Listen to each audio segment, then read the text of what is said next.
गुजरात सरकार ने अनलॉक में और बढ़ाई है छूट। नई गाइडलाइन हुई है सरकार की ओर से जारी।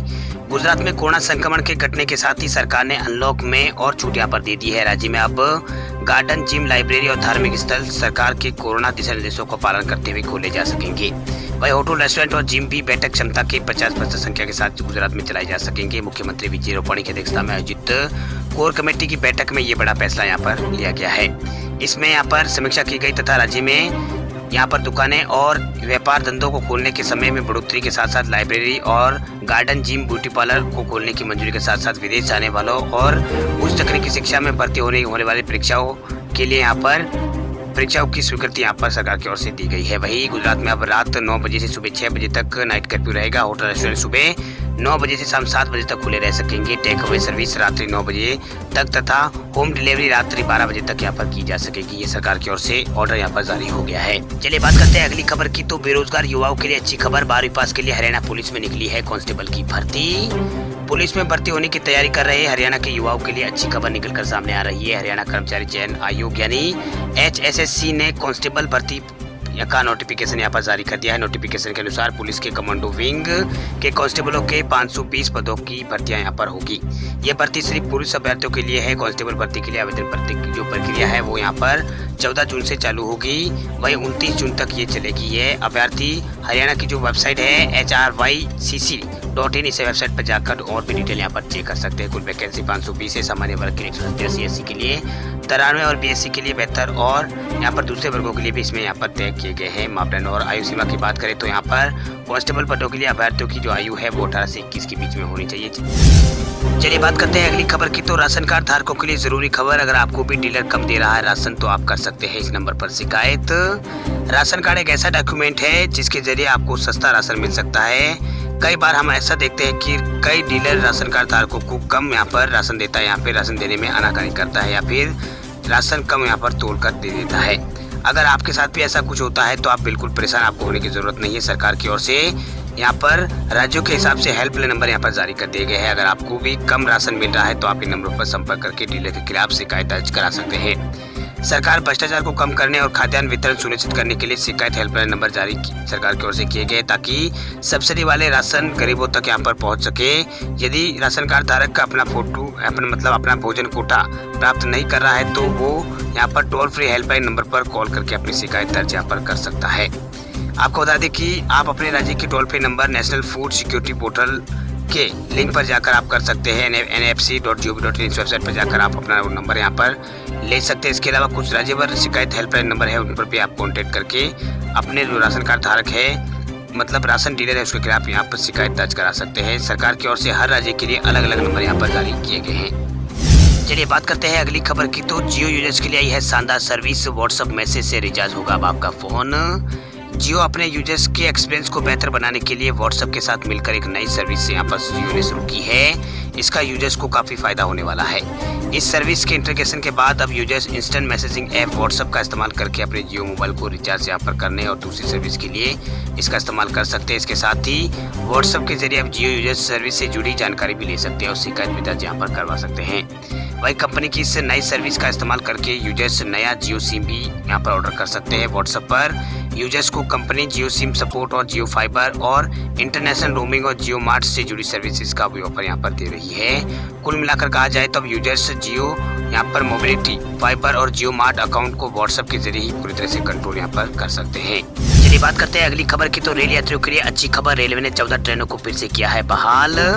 कोरोना संक्रमण से बिगड़े हालात अब देश में धीरे धीरे सुधरने लगे हैं। राज्यों में लागू लॉकडाउन अब धीरे धीरे अनलॉक हो रहा है। यात्रियों की कमी के चलते रद्द हुई कई ट्रेनें अब फिर से शुरू होना जा रही है। वही उत्तरी पश्चिमी रेलवे ने रद्द 14 जो ट्रेनें की थी हमको फिर से उन्हें यहाँ पर चालू करने का निर्णय रेलवे ने लिया है। इसमें दैनिक स्पेशल, सप्ताह में 3 दिन और 4 दिन चलने वाली प्रमुख ट्रेनें शामिल है जो कि कल यानी 11 जून से फिर से शुरू हो जाएगी। वह रेलवे ने यात्रियों को ट्रेन की वास्तविक आगमन और प्रस्थान की जानकारी की वेबसाइट इंक्वायरी indianrail.gov.in या फिर NTSE ऐप से प्राप्त करने का आग्रह यहाँ पर किया है। अब बात करते हैं अगली खबर की। तो वैक्सीन नहीं तो लाइफ इंश्योरेंस नहीं, कंपनियों ने सख्त किए हैं पॉलिसी के नियम। कोरोना की दूसरी लहर में लाइफ इंश्योरेंस कंपनियों के क्लेम की जबरदस्त यहाँ पर बढ़ोतरी हुई है। ऐसे में अब कंपनियां अपने रिस्क मैनेजमेंट को सख्त यहाँ पर कर रही है। कंपनियों ने क्लेम के यहाँ पर अधिभार से बचने के लिए रिस्क मैनेजमेंट को सख्त करते हुए नए नियम लागू कर दिए हैं, जिसके तहत होम आइसोलेशन के जरिए भी आप कोविड-19 नेगेटिव होते हैं तो 3 महीने तक किसी भी इंश्योरेंस कंपनी से टर्म इंश्योरेंस प्लान नहीं कर सकते हैं। इसके अलावा यहाँ पर टेलीमेडिकल की जगह अब टर्म इंश्योरेंस के लिए कंपनियां संपूर्ण मेडिकल टेस्ट पर ही जोर यहाँ पर दे रही है। आपको बता दें कि इससे पहले कंपनियां इंश्योरेंस खरीदने वालों से फ़ोन पर ही मेडिकल की हिस्ट्री और हेल्थ के बारे में जानकारी लेती थी। ऐसे में कुछ लोग अपनी मेडिकल हिस्ट्री छुपा लेते थे और इंश्योरेंस खरीदने के कुछ ही समय बाद क्लेम के लिए अप्लाई कर देते थे। इसका भार इंश्योरेंस कंपनियों को यहाँ पर उठाना पड़ता था। ऐसे में अब आम लोगों के लिए यहाँ पर प्रोटेक्शन प्लान यानी टर्म इंश्योरेंस प्लान खरीदने के लिए काफ़ी सख्त कर दिया गया है, क्योंकि अब सभी कंपनियों ने यहाँ पर अंडरराइटिंग के नियमों को कड़ा कर दिया है। वही नए नियमों के मुताबिक किसी भी तरह की कोविड मरीज को रिकवरी के 3 महीनों के बाद यहाँ पर पॉलिसी नहीं दी जाएगी, यानी रिकवरी के 3 महीने बाद तक पॉलिसी यहाँ पर उन्हें नहीं दी जाएगी। नई पॉलिसी के लिए टेलीमेडिकल की जगह मेडिकल टेस्ट पर जोर दिया जाएगा और री इंश्योरेंस कंपनियों ने टर्म्स पोर्टफोलियो के रिस्क यहाँ पर बढ़ा दिया। चलिए बात करते हैं अगली खबर की। तो राजस्थान सरकार ने दी है लॉकडाउन में डील, जारी किए हैं सरकार ने नए निर्देश। राजस्थान सरकार ने कोरोना संक्रमितों की संख्या व संक्रमण की दर में गिरावट को देखते हुए राज्य में लागू लॉकडाउन में कुछ और डील देने का फैसला यहाँ पर किया था। इसके लिए गृह विभाग ने दिशा निर्देश यहाँ पर जारी कर दिया है, जो मंगलवार से प्रभावी हो गए हैं। आपको बता दें कि इसके तहत अब राज्य में सरकारी व निजी जो कार्यालय है वो 50% कर्मियों के साथ शाम 4 बजे तक राजस्थान के अंदर खोले जा सकेंगे। इसके साथ ही निजी वाहनों से आगमन की छूट सरकार की ओर से दे दी गई है।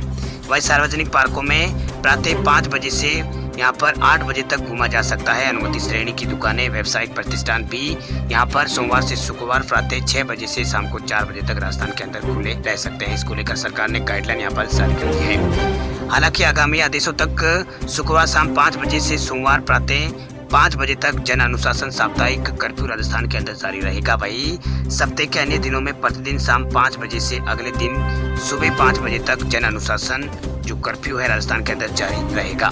आपको बता दें कि मुख्यमंत्री अशोक गहलोत की अध्यक्षता में हुई बैठक में ये बड़ा फैसला यहाँ पर सरकार की ओर से लिया गया। इस क्रम में गृह विभाग ने जो नई गाइडलाइन है वो यहाँ पर जारी कर दी है। दिशा निर्देश 2.0 लॉकडाउन की जो संशोधित अनुशासन जो राजस्थान का त्रिस्तरीय जन अनुशासन संशोधित लॉकडाउन था 2.0 उसका दिशा निर्देश यहाँ पर जारी कर दिया गया है।